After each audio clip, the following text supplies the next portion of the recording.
Good evening. It's Friday, July 17th, and this is Done by Dark. Tonight, a war overseas grows wider and reaches into the oil markets, and before long, your wallet.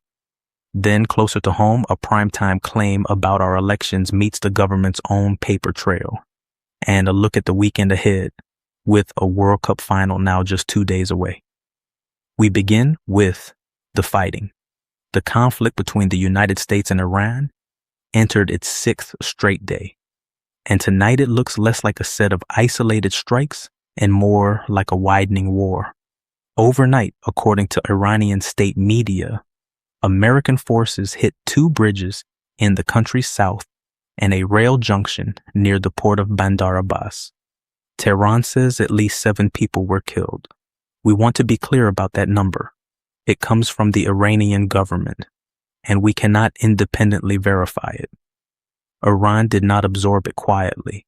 Its Revolutionary Guards launched a fresh round of missiles at U.S. allied Gulf states, including Qatar, and, for the first time in this fight, struck directly inside Syria, hitting what they called an American Special Operations Post at al-Tanf.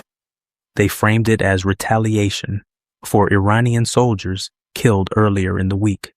Each side, in other words, is now answering the other, and the circle is getting wider. All of that carries a price, and you may feel it at the pump. The fighting has once again largely shut down the Strait of Hormuz, the narrow channel that carries roughly a fifth of the world's oil. Reuters reports Iran has asked Yemen's Houthis to be ready to close the Red Sea route as well, if the U.S. strikes its power grid.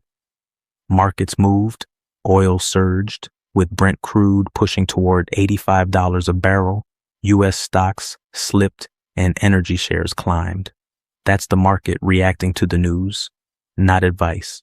Now closer to home, and to a quieter kind of conflict, the one over what's true. Last night, in a primetime address, President Trump made a striking claim about American elections. Tonight we want to do something simple, and we'll let you draw your own conclusion. Put what he said next to what his own administration released and read them side by side. In the speech, the president said, quote, "Our elections were left vulnerable to being rigged and stolen, and the trust of the American people was lost." He accused intelligence agencies of covering up evidence that China had targeted the vote, and said dozens of spy agency reports had been withheld from presidential briefings. But the White House released documents alongside the address, and on the central points, they don't match the rhetoric. One assessment states plainly that vote counting systems would be, quote, difficult to manipulate on a wide enough scale to compromise election results.